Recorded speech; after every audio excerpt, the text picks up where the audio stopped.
discuss and to have a lecture on was the Armenian Genocide. And for one reason or another, for several years, we just haven't done it. And we decided that this year, we would in fact try to get someone to come who's an expert to come and talk to us about the Armenian Genocide. You all know from your readings and probably from the classroom discussions that Adolf Hitler said when approached about what he was planning with the Jews, said that he didn't have any concern about what would happen because, after all, who remembers the Armenians? The Armenian Genocide was the first genocide in the 20th century.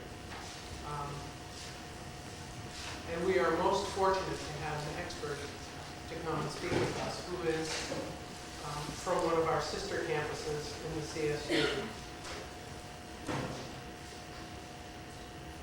Deepen Kouymijan. Close? Good. Okay. Comes to us from CSU Fresno. He is the Haig and Isabel Berberian Professor of Armenian Study. He's the director of the Center for Armenian Studies and the coordinator of the Armenian Studies program at CSU. Robert. Okay, I don't want to overpower people. Is that better? Okay. He's the coordinator of the Armenian Studies program in the School of Arts and Humanities at Cal State Fresno. He has his bachelor's degree from the University of Wisconsin at Madison in European Cultural History, his master's degree from the American University in Beirut, Lebanon, where he studied Arabic studies. And his thesis was The Crisis in the Church. He has a Ph.D. from Columbia University in New York in Near Eastern languages with a major in Armenian studies.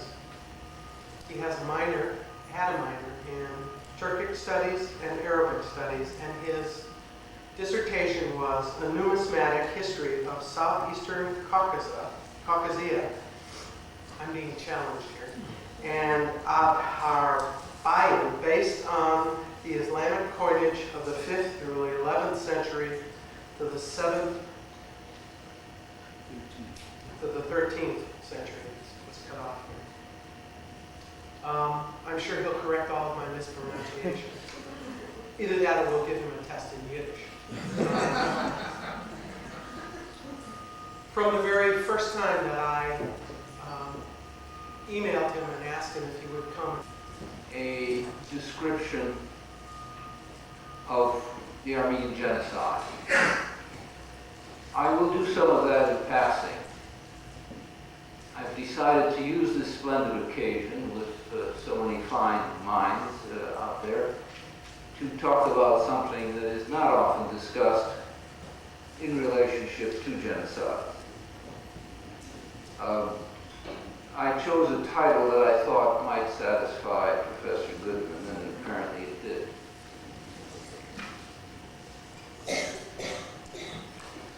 I also have some pictures in the middle of it in case we need to have, well, we will see the pictures and they may put some relief on what I say. So when does genocide end the Armenian case? I would like to thank Professor Goodman not only for the invitation to speak here, but for organizing such an impressive series of lectures. It is to her and Sonoma State's credit that a program of such depth should be considered more closely in Holocaust and genocide studies. I do not intend to do that in this paper. My interest is in the Armenian Genocide, the first of the 20th century, which some say was the model for Hitler and the Nazi Party in their attempt to liquidate the Jews, as well as the Gypsies, and other ethnic and social groups from Europe. The Armenian Genocide is unacknowledged, unpunished, little known, and denied by its perpetrators. It began in the spring of 1915, in the Ottoman Empire after the Turks entered World War I on the side of the Axis powers, that is Germany and the Austro-Hungarian Empire. It was preceded by broadly executed massacres or pogroms against the empire's Armenian population in 1894, 1896, and again in 19 of the Young Turks. This political party controlled the Turkish state in the early years, leading up to and during the First World War. Much like the Nazi Party controlled Germany during the Second. The ruling triumvirate of the Young Turks, all members of its Central Committee, were Talat Pasha, Minister of the Interior and later the Grand Vizier or Prime Minister, Enver Pasha, Minister of War, and Cemal Pasha, Minister of the Navy. Along with them, two, I guess you would say, ideologues, the actual architects of the genocidal process, Doctors Nazim and Shakir. These five individuals and others were found guilty by these Turkish courts of planning and carrying out the destruction of the Armenian population, and they were sentenced to death. The stealing of Armenian wealth. 8 years ago, newspapers in Europe and America published the names of individuals who had deposited money in Swiss bank accounts on the eve of and during the Second World War. Most were Jews. Those listed had never claimed their deposits because most were killed during the Holocaust. The banks broke 50 years of silence and the Swiss banking principle of secrecy in trying to defend themselves of charges of collaboration and acquiescence. Under pressure of public opinion encouraged by diasporan Jewish agencies defending the rights of the survivors of the Holocaust and pressures from the United States, the story was told of how Jewish wealth sequestered by Nazi Germany made its way to Switzerland and other countries. Estimates of the value of illegally seized Jewish assets for the massive loss of life. Confiscated property. Beside bank deposits, stocks, bonds, and insurance policies, that is what we call liquid assets, Armenians owned an enormous amount of property in Ottoman Turkey. First of all, their homes. Yet there are no statistics on the aggregate number of Armenian families who are householders. Neither are there proper estimates of how much land Armenians owned, though in the provinces it was considerable.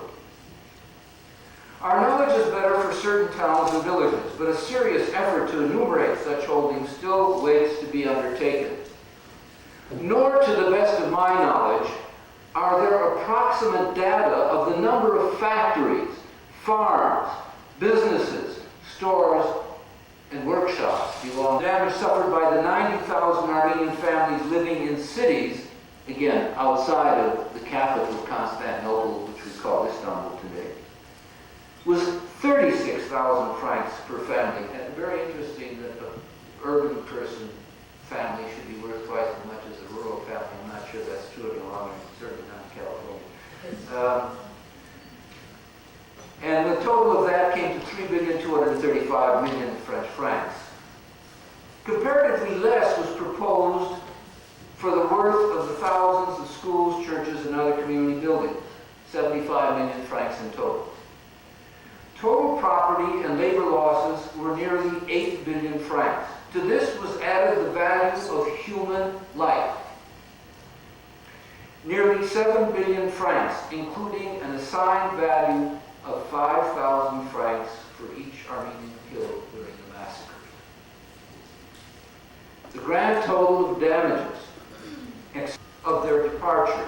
Now I go through this catalog not because I think you should write it down or even remember it, but that you should get a sense of how legally constituted governments by small laws, incrementally passing new laws, eventually end up disenfranchising its own citizens of a great many of its rights.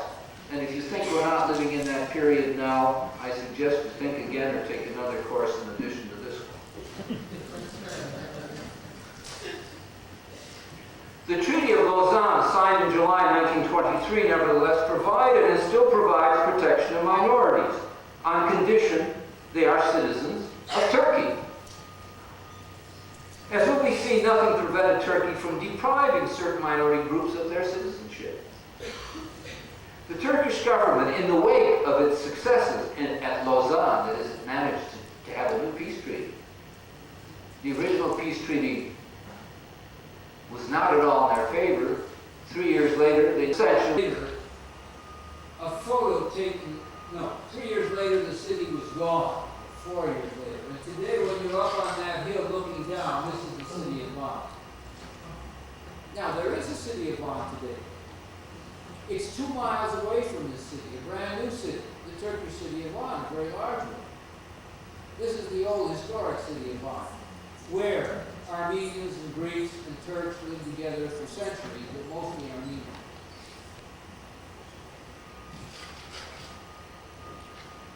Up in the mountains, not far from Van, about an hour drive. Oh, by the way, this is one of the churches in the city of Van, so you can see that there are at least a few ruins left. Not everything is on the ground. By the way, may I go back just to point out a detail? You can't see it too well. There are holes all over this several hundred acres of land.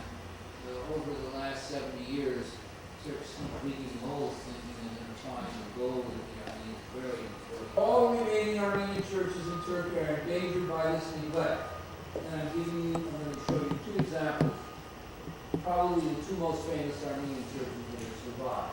The Church of Akhtamar and the Church, the Cathedral of Van.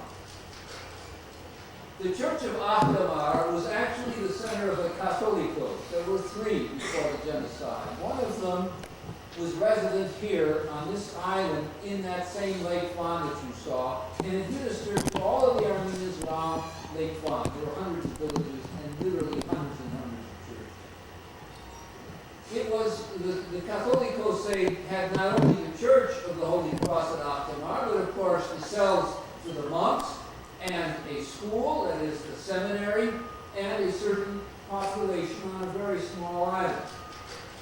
You can see what the church looks like, and what's left of all that compound, nothing. There's just the church. It's falling down, and no matter what we say so far, the Turks have not paid attention to this church, the cathedral, but they're paying attention to other parts of Ani, because between Ani and the church at Akhtamar you saw are the 2 most important tourist attractions in the whole of eastern Turkey. The 2 most important. Those are the ones that you see on the posters. Those are the ones that all tours take. So they're using it to make money. And yet, they can't figure it out. They don't want to figure it out. 6, demolition for the construction of roads, bridges, or other public works. Now this is the church of the Holy Savior, 11th century. It's sliced in half. And it's at Ani, where we just were, where there's nothing. And the excuse was that they were putting the road there. But the road can't go anywhere. There's nowhere to go. There's nothing there. History of art. But UNESCO cannot engage in conservation unless the government ruling the area in which the monument stands invites it to intervene. Furthermore, many experts have cautioned about the possible adverse effects of UNESCO's over-concern with Armenian monuments. The Minority Rights Report, published in London in 1976 on Armenia, while detailing Turkish violations of international covenants on minorities, concluded, and I quote, "We would like to see the Armenian monuments in eastern Turkey better cared for, although we would warn any Western government or UNESCO from pressing the Turks on this matter, a course of action which would only hasten the destruction of the monuments that remain." End of quote. Nowhere do the articles of UNESCO's Convention on World Culture, a very important convention by the designed to safeguard the world's cultural heritage, address the question of cultural property of a minority or property which once belonged, and in some cases legally still belongs, to the population of another state. Of course, the Balkans now, the ex-Yugoslavia is full of these problems. No article specifically forbids a member state from taking deliberate measures against cultural monuments in their own country, specifically those of minority or foreign cultures. Fortunately, there are many splendid examples of states which carefully protect minority cultural property. In Germany, numerous Jewish synagogues have been restored and opened as museums. In Israel, the Jewish state jealously protects both the Dome of the Rock and the Holy Sepulchre, among the most important monuments for Muslims and Christians. Here, so far, a procedure was established for prosecuting crimes against humanity. Theoretically, cases could be brought before the United Nations and the International Court of Justice. The problem was, and is, that such questions have to be sponsored by governments, because the United Nations and the World Court were designed to serve a club of internationally recognized states. With the establishment of the Third Republic of Armenia in 1991, after the collapse of the Soviet Union, and Armenia's acceptance in the United Nations, a new factor has been added to demands for the recognition of both the moral and physical prejudice suffered by Armenian victims and the restitution of property. Clearly, under international law, the Republic of Armenia is invested with enormous legal power, even though to this day it has rarely chosen to exercise it. Furthermore, with Armenian independence, as Turkey, with the active sponsorship of the United States, moves closer to joining the European community, it risks becoming involved in litigation by Armenian victims or their descendants, especially those residing in member states like Belgium, Italy, or France that have recognized officially the genocide. In the future, Turkey may have to contend with a legal system that it will not be able to manipulate. Furthermore, the recent establishment of an international genocide tribunal strengthens due process as applied to crimes against humanity, and I'm happy to say that today was the first day in The Hague of the activation of this new body, the International Genocide Tribunal. So mark this day, 11 March. It will be celebrated in the future, I hope, though our country has a hard time celebrating such days as the 8th of March, as some of you women might know. Another window of opportunity, only now being explored, of those confiscated properties. Perhaps such a restoration of church property will be a first step toward compensating Armenians for the prejudice they suffered as victims of genocide. A year ago, in April, Professor Vahakan Dadrian, it may be a name to some of you, the world's most eminent scholar on the Armenian genocide, concluded a lecture at Harvard University with these thoughts, and I quote, "People say that the cause of the Armenian genocide was acute hostility. It was Turkish nationalism and fanaticism, etc., etc.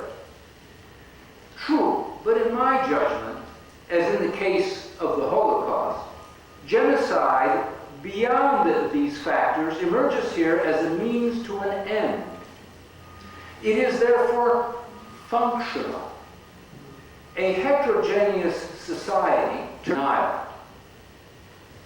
So then, when does genocide end? Only when denial ceases. Thank you.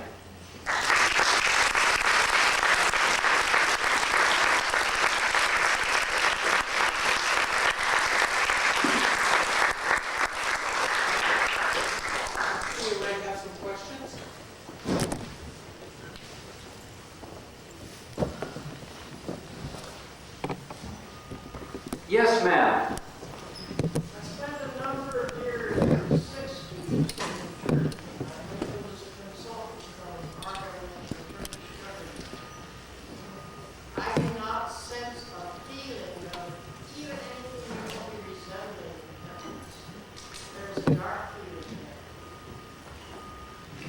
Well, I'm not sure how to comment to your comment. Of course, parents never heard about it. As you move toward what public is going to learn, and the Turks have been doing it a long time, and they have a vested interest. They now have an enormous piece of property and all of the wealth with it, and they got away with it, and they're getting away with it. So you know, it's worth a little investment. Yes, ma'am. You talked about a case in America where they were trying to sue for the... Insurance policies. Is that still... Oh yes, I would just briefly tell you what's going on.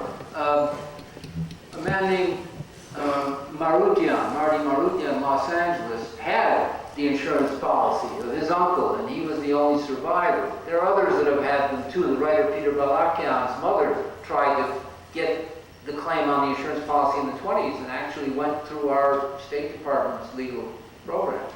Well, Marty got some fancy lawyers together, and they started this nature that he found in the archives of these companies when they were not suspecting that anything like this would come up. Because all insurance companies have archives, and they're in fact rather proud of their archives. You know, like many institutions do. They like researchers that come in and study their archives. Most of the archives that are studied have to do with longevity of people, you know, and who were in sociological studies, but this is a different nature. So it's still on. I don't know how far it'll get, and we just have to wait. If they win, of course, then there will be all of the French companies and all of the Italian companies that sold insurance policies, and the people that bought policies in the Ottoman Empire were the Armenians, the middle class, you know, nothing unusual. Yes, ma'am. There was a book published last year on April 24th by a Turkish historian. His name escapes my mind. He wrote against, refuted all of the cases against for genocide, and calls the Armenians Christian terrorists. Yes. What are your thoughts about that? Well, there is, as you can also imagine, for the same, you may have looked like publications, many governments send publications to the library. Of course, worse than that, the ultra-nationalists among the Turks, and you know, Turkey is like any other country. There are liberals, and there are ultra-nationalists, like in our country, like in all countries. Ultra-nationalists have been known to spend a lot of time in important research libraries, taking pages out of books or taking books out of the library of a damaging nature. So Armenians that are interested in getting new publications into the libraries have to always check the card catalog to see if it says in the stacks or missing. And if it's missing, then they buy another copy and send it in because they get sold.